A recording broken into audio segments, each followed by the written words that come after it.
MC and host today, Mia Bradney of KHOU TV in Houston. For 2 decades, 2-time Emmy award-winning journalist and native Houstonian Mia Gradney has reported on some of the biggest news headlines. She's covered everything from hurricanes to Hollywood red carpet events, sports championships, games, which she'll be reporting on that after the Astros win the World Series, medical breakthroughs, and environmental issues. Currently, Mia anchors the 5, 6, and 10 newscasts weekdays on KHOU 11 News. When she's not in the studio, Mia is serving the community. She's a longtime volunteer and advisory council member for Dress for Success Houston, and she's the co-founder of the organization's Young Professionals Group. Hold on, I push that, Women of Wardrobe. Mia is also a longtime advocate for pediatric cancer research and care. She's worked closely with the Children's Art Project and Big Love Cancer Care. Please welcome our one and only MC, Mia Gradney. We love you, Mia. Taking my phone so it won't ring on you. Good morning. How's everybody doing? Okay, so I know what the deal is this morning. Let's keep it real. Okay. You had another late night watching the Astros, right? How many people are still working from home as well, too? That's the other issue, right? Because you don't have to get up as early when you're working from home. So many people go back to the office, back to the groove, and back to traditions. And that's exactly what this is. The Galveston Women's Conference is a tradition for me, almost 10 years running. You heard Gina give that long run through. One of these days, I'm just going to say a one-sentence introduction and we'll be good. But you heard her say, I go 5, 6, and 10 p.m. news. Mornings don't exactly come easy anymore, but they come easy when I'm here with all of you ladies. It's so great to see so many familiar faces in the crowd. I think we all have the same focus today, and Gina said it best. Put away your phones, absorb everything that you gain here today, not just what's going on stage, but also networking with one another. I have met so many wonderful women through the years here, and I look forward to meeting and greeting and seeing them every year. And some of you I keep in touch with throughout the year. So make those connections. Make this about you today. Make it about you. It's okay. All right. We want to do that for sure because I know what it's like. I'm a busy working mom, and I'm a member of the sandwich generation. Anyone know what the sandwich generation is? Are you a part of that as well, too? It's a tough club to run in, let me tell you. The sandwich generation means that you have children you're still raising and adult parents that you're now caring for as well, too. So as if we aren't all burning the candle at both ends constantly, there comes a point in life where you might be looking at doing things on both ends and caring for mom and dad and caring for kids, too. That's why it's so important, even for myself, to find the time. And I'm not just here emceeing, I'm also taking this all in, taking the great advice and applying it to my life. So it's my honor and my pleasure to be here with you this morning through the afternoon. Enough about me. Let's get our program officially started. We have a fantastic day in store for you. Galveston is so very fortunate to have an amazing resource in UTMB Health, so conveniently located on the island and throughout Galveston County.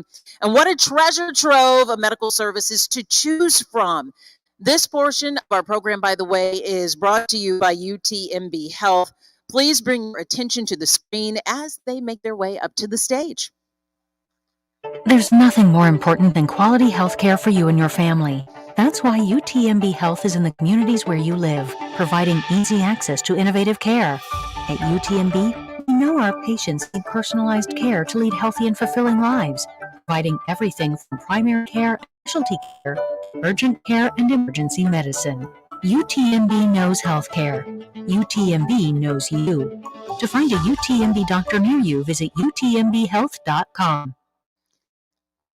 Please join now in welcoming Dr. Jeff Temple, John Seeley, Distinguished Chair in Community Health and Founding Director of the Center for Violence Prevention at UTMB, who will introduce our first speaker this morning. Good morning to you.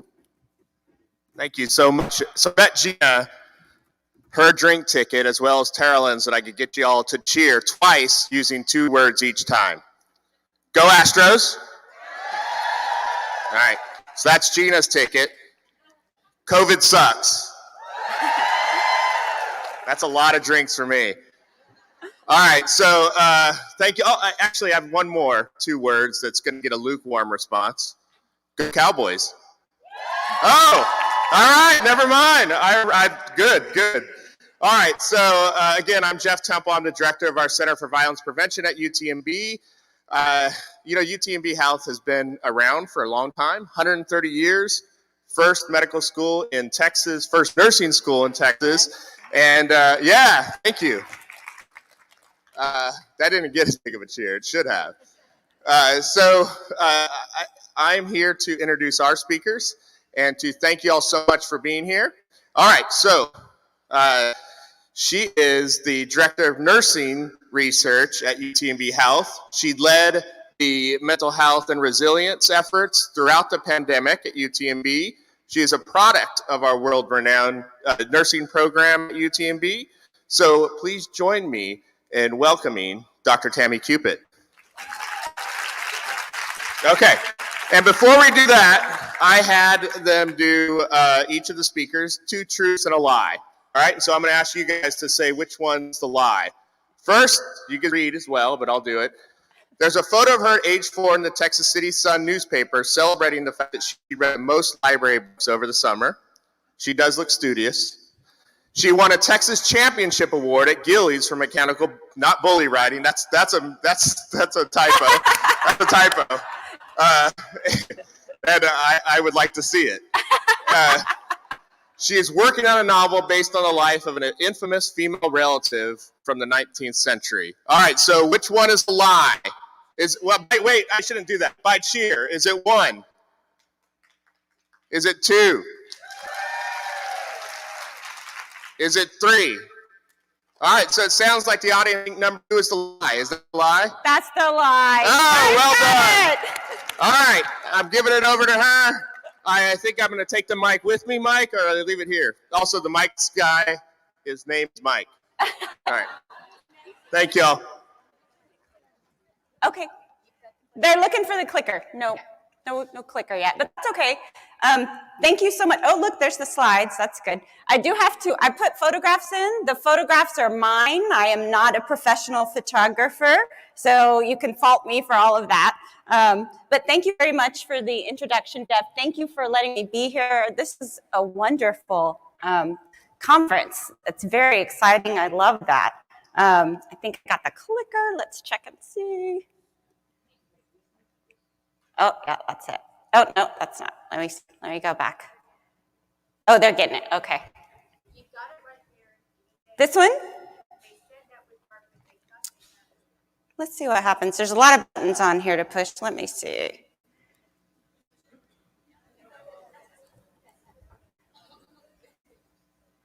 Interesting. Hey, there we go. Okay. There may not be there is backwards. Okay. All right, good. I can do this. I have a PhD, actually, so I can figure this out. So I'm going to talk a little bit, like Jeff said, actually, I have a multi-decade career at UTMB, we'll just say. And I was an emergency room nurse, and then I was recruited from the emergency room, this is many years ago, to behavioral health. So I did child and adolescent behavioral health for a number of years. And then I was a psychiatric triage nurse at UTMB, which meant that there were 3 of us, and we went around all of the institutions, including the clinics and the prisons, and we actually did assessments. And we worked for the Department of Psychiatry and then helped decide what's the best way to help people.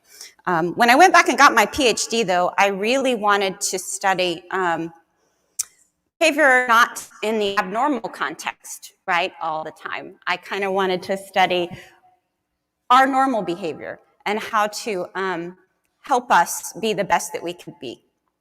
And so I went back and did that. I do a lot of work now with teams, healthcare teams. I do some emotional and social intelligence coaching. I do a lot of communication work, which is really fun and interesting and stuff that we can all use, right? So that's what I'm going to talk about today, is just share a little bit. I also recently wrote a grant. It was a big grant. I don't know if I've gotten it yet, so we'll know in December. But actually, it was a grant for training for resilience and well-being for healthcare professionals and paraprofessionals at UTMB. So we wrote it. We hope we get it. It's a HRSA grant, which is a federal grant. And so we'll see, and I'll keep you posted on that. But I wanted to share kind of what I learned with you. I think you can use these tips both personally and professionally. I know that all of you are leaders, and so I wanted to share that with you. That is my dog on the front, actually. His name is Wellington Wigglesworth, and that was his baby picture, actually. And he's pretty precocious. So what are these things that we are speaking of? And so we want to be on the same page about what this means, right? So what is resilience? What does it mean? Well, it's our ability to bounce back from adversity, right? Our ability to change. It can be impacted by a lot of things. The good thing is we can work on this, all right? So even if you're starting, you're having a lot of adversity in your life, right? Starting kind of at a lower level, we can get you, you can work on this, and you can improve it. You can help other people too, and you can recognize it in other people. Joy. So again, like I said, I didn't want to just work on just getting people back to normal. I want to try to get us up to where we're feeling joy, right? And feeling happiness. I think we've all had a lot of adversity over the last 18, 24 months, feels like forever. So I think we can get ourselves, my goal is get past that. Let's get back to actually being joyful. And joy, so I want you to think about this as we think about yourselves, maybe jot things down. Joy is different from happiness, okay, in the research world. And so joy, they talk about as sort of spontaneous moments of mirth or goodwill, right? You're not expecting them always. They are just, something happens and it's fun and you enjoy it and it catches you by surprise, right? And so it can be things like this morning, right, when we're dancing, meeting people here. This is really a day of joy. So I commend the Women's Conference for doing that. It's great. It's a time to focus on ourselves and have joy. Happiness, though, they talk about that as more of a constant state, right? Focused on ourselves, but actually we'll talk about how doing things for others actually makes us happy for ourselves as well. And I'll even talk about the body chemistry a teeny bit behind that, because we actually study the chemicals that go along with when you're stressed or when you're actually happy. And so we'll do that as well. So happiness is that more constant, right? Where we are actually looking to live mostly happy, right? Again, being constantly happy, though, sounds great, but actually isn't all that great, honestly, because remember, you've learned from some adversity, so you want to do that. And actually, if you notice, when you have something sad happen, happiness feels better later. I don't know if you've ever noticed that or not, but that's something that they study and they talk about. So without that, we might not know how happy fully feels. Does that make sense, kind of? And you can think about that. So think about joy and happiness for yourself. What brings you joy? What brings you happiness? My dog reads. He reads Modern Dog, and so that's a photo of him actually reading as he was in preschool, getting older. So what brings you joy, right? So think about this. Maybe jot it down. We can talk about it. Those spontaneous moments. Where have you actually laughed? Where have you actually had a moment of joy in your life, right? Where it was unexpected, right? I have them all the time, and I'm really grateful for them. Happiness, though. What makes you more consistently happy, right? What is it that makes you in an emotional state more of the time? All right. When I was writing this grant, when I was doing all of the studying on all these topics that we have researched, and we meaning nationally, internationally, everybody in humans, one of the things that I put, and I want you to just think about this as a framework, and it is certainly an acronym. It's Dr. Martin Seligman. If you are interested, this stuff is free on the internet, and I don't have any conflict of interest with Dr. Seligman. I get no money from this. Coursera, I don't know if you've ever heard of that, Coursera. You can actually take free courses in positive psychology. So he's the father of that. And much like me, he's the one that said he had been a clinical psychologist for many years. And he found himself getting burned out just dealing in more on the abnormal realm, right? More on the trouble realm. And so one of the things, one of the things that he said is, I've got to look at more on helping people actualize, right? And helping them get better. And so that's one of the things that he founded. It's been around not too long, but a few decades. And so I want you to think about this. It not only can we apply it to work, we can apply it everywhere, but it's what we call PERMA Principles, okay? And it is a scientific approach to studying human thoughts, feelings, and behavior, right? And so let's go a little bit further into what these are. All right. And so the PERMA principles, when you look over here, are positive emotions, right? And I think we need it. Can I get this off of speaker view, Mike? If you can just put that back on regular, that would be fine. So positive emotions, the P stands for positive emotions. And you can see what that says here. But actually, these are the things we should focus on when we are in our everyday life, right? Thank you, Mike. They find that while there are other ways to boost our well-being, this is one of them. And so again, I want you to think about surrounding yourself with positive emotions as you can. And we're going to talk about how to do that in a few minutes, okay? But part of this, again, is enjoying yourself in the moment. So you need to have this positive emotions. You want to focus on joy, and you want to focus on happiness. The E stands for engagement, okay? So when you think of engagement, having a sense of engagement, all right? And there is a concept that they came up with called flow. Has anybody ever heard of flow? Anybody? Okay, good. Somebody out there, yeah. So that means kind of that you find something you enjoy, right? Something that gives you meaning and purpose, and that you get lost in it. All right, so have you ever done that? Just think about that. Have you ever, it can be a hobby. It doesn't have to be your job necessarily, but it's something that you got so immersed in that you lost track of time. All right, and it can be a lot of things for people. But that's one of the things they find too, is that people who are more consistently happy and experience joy actually find something that they're engaged in. All right. The R is relationships, and it's positive relationships. So again, one of the things that we have to think about is let's find people and surround ourselves with others who actually are positive, right? Positive emotions are contagious just like negative ones are, right? And so one of the things we want to think about is, are the people in my life positive, right?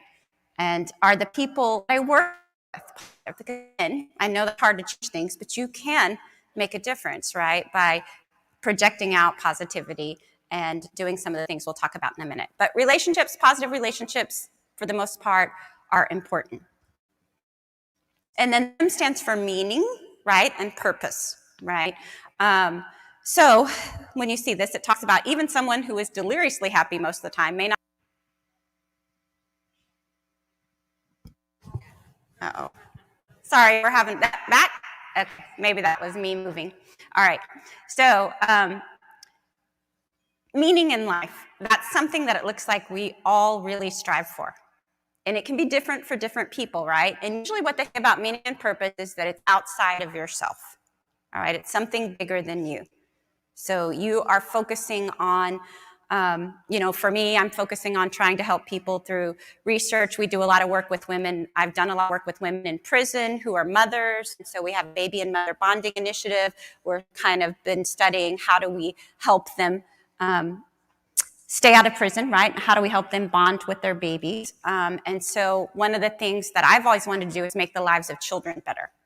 In order to do that, you make the lives of moms better, right? You make the lives of dads better too, but you make the lives of moms better and you help them learn. To me, that gives me a sense of meaning and purpose. To be able to share this stuff with you guys and hope you get to use some of it and learn something from it also gives me meaning and purpose. So you can think about what gives you meaning and purpose as well. And then the A is for accomplishment and achievement. We all hope to accomplish something, and we all do.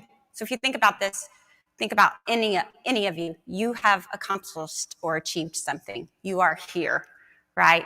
But it's one of the things that we as humans really strive for, is accomplishment and achievement. And some recognition for that. We like that. All right, so those are the PERMA principles Dr. Seligman talked about. You can learn about those, like I said, on the internet. You can take free courses on them. You can apply them. You can even get credit for them, I think. And they're not restricted to anyone who just has a certain degree. He wanted to make sure that everybody had access to these things. So what did he learn so far when he started doing all this research? And it's, like I said, it's only a few decades old. It's not that old. And you may go, nah, Tammy, that's not true, right? But we overestimate the impact of money on our happiness by quite a lot. That's why usually people are like, That's true. Actually, when we study this even in people that are employed, so there's really interesting behavioral economists. We study behavioral economics when we're also looking at us as humans, and we're looking at work. And when I was doing the grant on the Creating Joy in Work, one of the things that Dan Ariely, Ariely, has a TED Talk that's very good on this. He talks about the fact that if we pay people fairly in jobs, so fairness is important to us. If we pay people fairly, then money becomes much less important. If they're being paid unfairly, right, then money is very important. We're going to focus on it. But otherwise, he said that's not the most important thing, actually, meaning and purpose. They did find, though, that if you are going to spend money, that when we spend money on experiences rather than on something material for ourselves, we get a lot more happiness and joy from that. All right, so that's like this is an experience, right? Right. Gina's probably going to be like, Tammy, don't tell them not to spend money in that vendor booth, right? So I'm not doing that. I'm not doing that, Becky, either, right? But again, spending it on other people, spending it on experiences, this experience that you're having now, traveling, those kind of things seem to make us happier, right? Gratitude. I'm going to talk a lot about that. It's really important.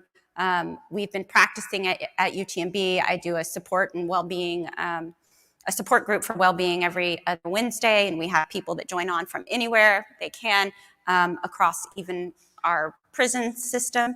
And so gratitude is a big thing we talk about. There are many ways that you can show gratitude, and this is interesting.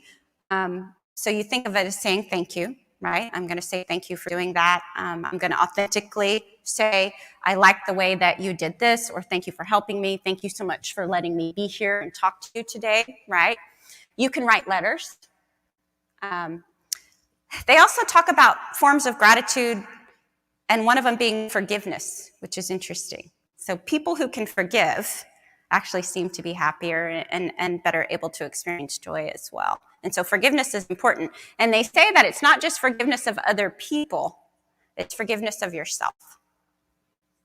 So that's interesting. Gratitude is also giving of time. So whenever you give time and attention like you're doing right now, you're showing gratitude. One of the things we know about the biobehavioral research of that is it makes those good chemicals in your body increase.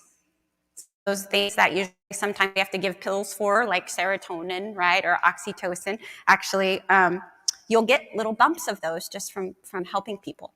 You get a good feeling from that. So that is something to remember, gratitude, not too hard to do, but something that you practice easy. Oxytocin, that's one of those feel-good hormones. I don't know if you know, like when we think of it in the medical world, we think of it a lot when women have their babies, right? So touching baby, breastfeeding actually reduces that oxytocin, which it's a real affiliative kind of, it makes us all kind of love whatever it is we're touching or we're around, right?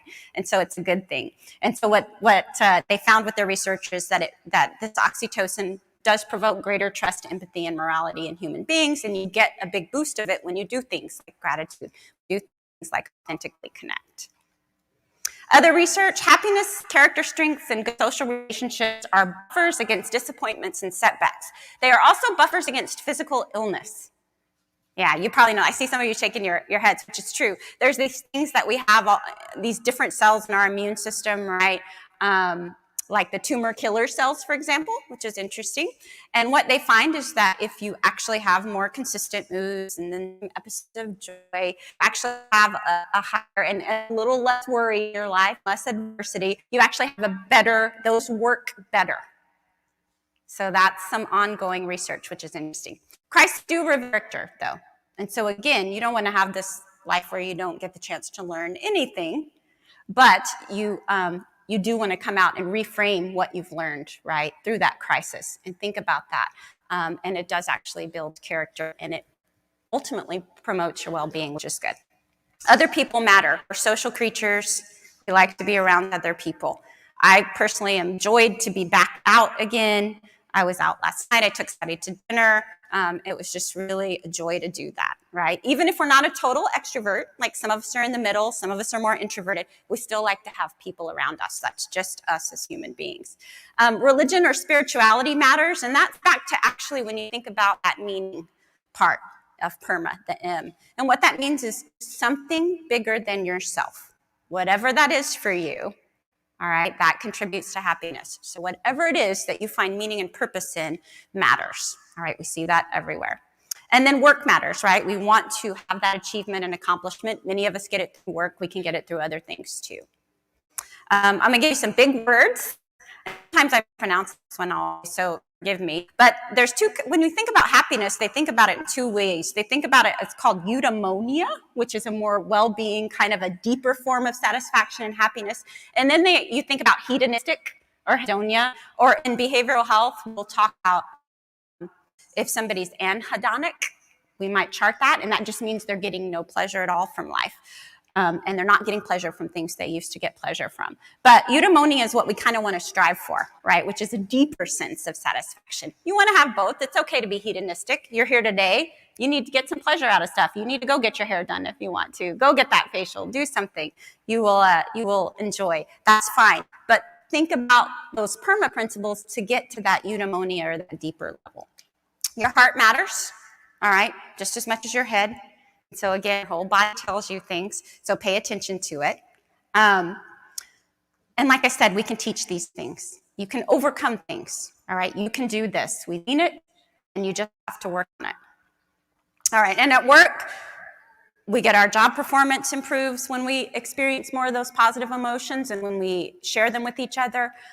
They're contagious, like I talked about as well, and that those small, simple things make a difference. You may not even know it. I did child and adolescent behavioral health years ago, interestingly. And, kids grow up, right? And so I always wonder sometimes what happened to them. I hope that they were doing well. And I actually had a man contact me on social media, and I didn't really remember, honestly, at first, this man, but he said, I need you to know that my daughter is now in college, and she's actually getting ready to go to law school and graduate. And when you showed her this kindness when she was a kid and on an inpatient psych unit, that made a huge difference to me. And so that made me feel good. He reached out. I was so grateful for that. So again, I don't even remember what it was I did. I just tried to treat people normal, be nice, do what you wouldn't want people to do to you. And it was a small, simple action that actually resulted in helping somebody get over something. You probably do this every day. I know that you are. Give yourself credit for that. Give yourself gratitude for that.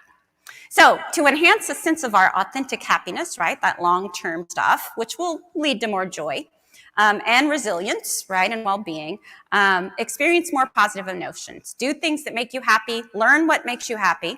And bring that into your daily routine, even in small snippets.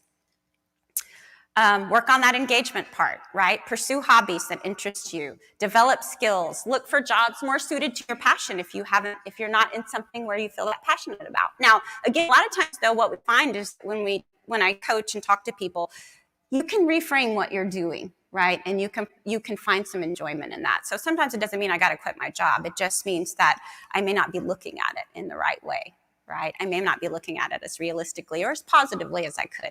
Focus on improving your relationships with others, even at work, even if you have to make the first move. All right, so that's what's interesting. Even if you're like, ugh, do I really want to have to go and deal with this curmudgeon, or whoever this person is that is always negative? You'd be surprised that if you make the first move and you kind of role model that, it's hard to agree. I try to do it real subconsciously too at work. And so what I mean by that is if I'm teaching and I know I've got somebody that, may be a little disagreeable, what I say, then what I do is I'll even wear a shirt that says "Being human." It's funny because I had one of the physicians say one time, I was going to say something and now I'm not. So it might work on several levels. I actually wear it to Kroger sometimes here too, and the people love it. They want to get a shirt like that. So maybe if we could all work on role modeling and sending subliminal signals to each other, we might do that, right? But this matters. So make sure that where you can, have those positive relationships. Seek out meaning, we talked about, in your life. Volunteer, right? If you have time. I know everybody's like, right, I don't have time for that, which I totally get. But you will, maybe at some point, or you don't know. Sometimes you can volunteer just a teeny bit. I still try to volunteer with CASA when I can, because there's a need and usually helping with medically neglected children. And so that is something that they have worked with me on, where it doesn't take a huge amount of my time, right? So they can just call and do that. It will leave you feeling good. Act as a mentor for someone, right? If you got a really good friend that tends to be pessimistic, put some limits on them, right? I have a friend that I walk with. She's wonderful. She's like one of my best friends, but she can really go down. I told her I'm going to start a 12-step program for not being positive, right? and she's gonna have to every day check in with me, and I give her like a little positivity chip. But then if she backslides, she comes back and says to go make amends and that stuff. So I think that's not an idea. I actually might do it for disagreeable behavior too. But again, yeah, it's a good idea. Let's do it. If you want to do it, contact me and we will start. I'm going to leave you my stuff at the end because I think that's good. I was going to start it for me too. Like, I'm Tammy, and yesterday I got irritated in traffic and cursed at somebody. And I wish I wouldn't have done that. And then I'm going to come back. So I'm serious about that, actually. We can do it. Keep your focus on achieving goals. Identify those goals. Do it. I feel like I'm kind of talking to people, though, that already do this because you're here. So I like don't really need to hear this from me, but again, I want you to know you're doing a great job, right? If you are, and keep on doing it. Some things we talk about that are also more even detailed. How do I do this? Diaries. So this scientific term, which I'm just throwing out there so you can like impress people with it. Experience sampling method. But it's really a daily diary. And I started doing it actually, and you can buy, if you like fancy stationery, you can go get a fancy diary that has like neat illustrations and quotes. What's your daily intention today? So actually writing an intention down and saying it sounds real hoaxy, but our brains, it works on our brains. And actually it's that writing, which is interesting, as well as saying it out loud, right? Share it with somebody too. And then keep track of what's going on. I had one group that told me, this was really interesting. I don't want to take up too much of your time. Is that they did a simple thing with their team at work where they took a glass jar and put it by the elevator. And if you put in a green marble at the end of the day, it was a good day. And if you put in a red marble, it had been a bad day. And so they would just do that as they were leaving. And then they would debrief the next day about what made that good, what made that bad, right? We want to have more greens than reds in our jar. So you can do simple things like that. But with your kids, with your husband, right? My partner was watching the news way too much. And it was really too much. Like, he was starting to be a curmudgeon, honestly. And I said, I can't take this. You know, you're going to have to do, and you should know better. And I'm not saying any more than that because later on you may hear something about this. But I told him, you've got to stop watching the news all the time. And he said, but I need to stay informed. And I said, yeah, you're going to be informed after 15 minutes and they're going to repeat the news, the same thing. Right? So I said, why don't you watch 15 minutes in the morning, 15 minutes at noon. Do not watch, in the evening. Do not watch it at noon, because he was like, every chance he was like watching it on his phone or something. And he said, okay, I started watching documentaries at noon when he's eating lunch. So that's a good thing. So, right, that's an action. But he wasn't getting the positives. So when I talk about talent, positives, he wasn't getting those. And we need them. All right, so that's one of the things. Think about that. Gratitude journaling, this is easy. You can even do it in a wish kind of jar. So write down 3 different things you are grateful for each day. Put them in your diary. Do the visits like we talked about. Do a letter. People love that. You can even be anonymous. For a while, we had somebody who was putting anonymous notes in the stairwell, which was really great about, you're going to have a good day. You're awesome. You know, those kind of things. So it was really neat. Build your personal strengths instead of your weaknesses, right? Think about the 6 factors of resilience and well-being, and that master the environment, personal growth, purpose in life, autonomy, and acceptance in those positive relationships. And then to end, very simply, I did some more photography just for you to kind of get an idea of dogs who don't overthink it, right? Spend time outdoors. And so that is my dog. That is my dog's dad. He did make the cover of Poodle Variety, interestingly. He never lets us forget that his dad is the Poodle Variety person, right? Get enough rest. And rest thoroughly and joyfully, right? Lay back, get rest, do what you need to do. Take pride in your appearance. You can do that today, right? You've got a lot of places to do that. Try that new hairdo. Even if it doesn't look great, it's going to still be okay, right? You're going to get some joy out of that. Wear your tie. Dream big, right?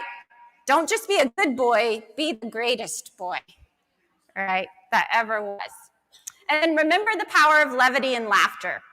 Laugh at yourself. And that is my partner, and he likes to take the dog, and he likes to do, so I have a whole series. I didn't want to bore you with those, kind of like, I didn't want to show you dog shows all day. You'd be like, oh, who is this lady? But he does a series of photos where the dog mimics his emotions. So I should have showed you, but this is the happy one. But when he did sad, the dog was like, and so he does like a whole series of those. I'm thinking I'm going to make him into a photo collage for his birthday. Anyway, that's all I wanted to share with you very briefly. Thank you so very much for having me, for listening. I would love to hear from you. Do we do questions or are we good? Oh yeah? Does anybody have a question or a comment? I didn't know if we had time for that or if we were. You're around at home, you'll stay. You know what? I'm so disappointed. I have a meeting every hour until 5 o'clock. So I have a 10. Now, wait a minute. You got to practice what you preach, right? I am so bummed. And so I am sorry about that, too. I do really mean, though, call me, contact me, let me know. Love it. Making yourself accessible to us all. And for that, we have a gift for you from the Women's Conference, courtesy of Kendra Scott. Enjoy. Thank you so much for blessing us with all your knowledge. Dr. Tammy Culpit, thank you. I love it. She gave us so many bits of information to practice. I loved gratitude journaling. I do that. It's so easy. I keep